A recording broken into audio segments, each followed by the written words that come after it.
Voici Bertoua, capitale de la région de l'Est, carrefour stratégique vers la Centrafrique, le Tchad et le Congo. Cœur forestier du Cameroun, également riche en terres agricoles et en ressources minières. La ville s'étend sur 100 km², traversée par la rivière Djadjombe.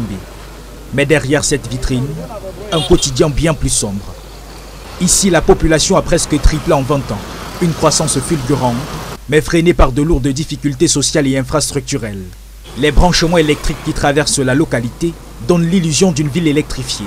Pourtant ici, l'électricité est un luxe. Pour nous, c'est naturel, hein, c'est naturel. On est assez habitué aux coupures intempestives d'énergie. Naturellement, la bougie au chevet du lait en attendant, si jamais bon Dieu Néo veut nous faire grâce, ben, on prendra. Un paradoxe quand on sait que le barrage hydroélectrique de Lompangar, inauguré en 2017, se trouve à quelques kilomètres seulement, avec sa capacité de 30 MW et son rôle crucial dans l'offre énergétique sur le plan national et particulièrement la vie des populations. Mais à Bertoua, la promesse reste lettre morte. Même les provisions dans les congélateurs sont gâtées. On doit recourir à l'ancienne méthode, à la main, c'est dur.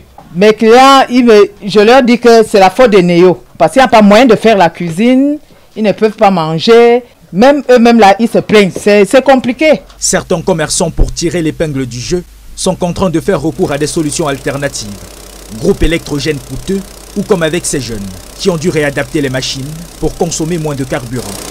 Ici, être ingénieux n'est pas un choix, c'est une obligation. Il faut payer le carburant, le litre de carburant est cher. Pour écraser, il faut louer, il faut payer l'école. Donc tout ça, on souffre beaucoup, énormément, pour écraser à la machine comme ça. Voilà le carburant, j'étais obligé d'adapter ceci.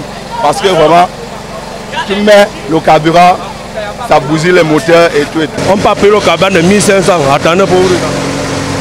Le carburant de 1500. 1500 c'est petit, mais on n'arrive même pas à travailler avec.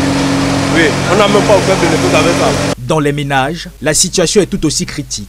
Beaucoup parcourent plusieurs kilomètres pour trouver un espace électrifié, parfois juste pour moudre le maïs. Il faut bien qu'on mange. J'ai payé la moto du quartier pour ici, là, pour écraser le maïs. Lorsqu'on arrive ici, on dépense doublement, même triplement. Au quartier, il n'y a pas la lumière. Au marché, il n'y a pas la lumière. On arrive ici, on est en train d'écraser comme ça avec le carburant, qui n'est même pas bon pour la santé.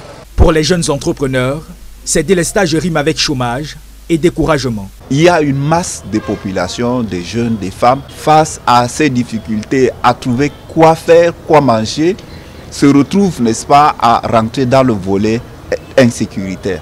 Et du coup, ça met en mal le bien-être, la stabilité, n'est-ce pas, la paix et la cohésion sociale. Les autorités se défendent.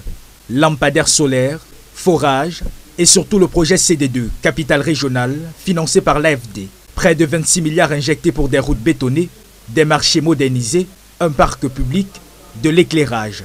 Mais le constat demeure, une transformation inachevée. Nous faisons il y a des efforts. Vous avez constaté sur nous, les voies, c'est des lampadaires solaires. Et nous allons continuer dans cette voie-là.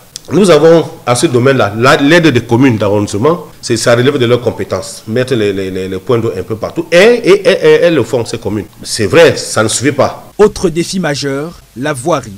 Les routes se concentrent dans le centre-ville, laissant les périphéries enclavées. L'axe principal, logé sur la nationale numéro 1, souffre d'un sérieux engorgement.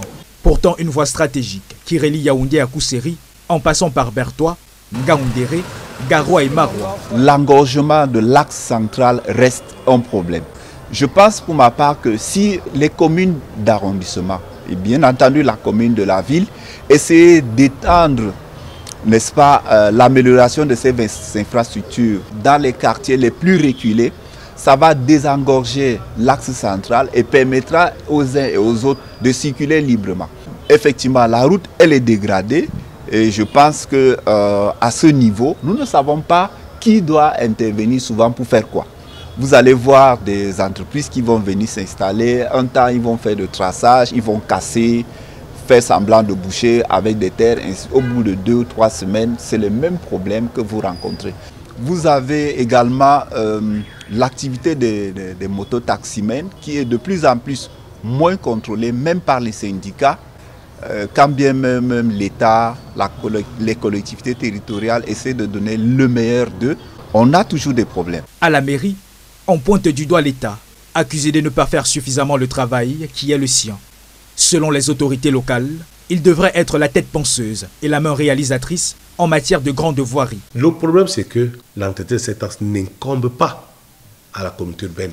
Ça ne relève pas de sa compétence, c'est de la compétence de l'État, donc du ministère des Travaux publics. Ça veut dire que le maire ne peut pas intervenir là-bas, de peur qu'on le traîne au tribunal administratif. Vous comprenez? Ou de peur qu'on le taxe de mauvais gestionnaire, parce que c'est les fonds de la communauté que je pourrais mettre là-bas. Or, ça ne relève pas de ma compétence, il faut faire attention. Donc, vous et moi, nous observons, nous attendons que l'État vienne faire son travail. Une situation qui pousse les autorités locales à envisager de se tourner vers des partenariats privés pour espérer redonner un éclat à la ville. Ouais, les États-Unis aujourd'hui, les grands pays, même à côté de nous sur le Nigeria et ainsi de suite, c'est l'initiative privée qu'on promeut. Ce n'est plus l'État.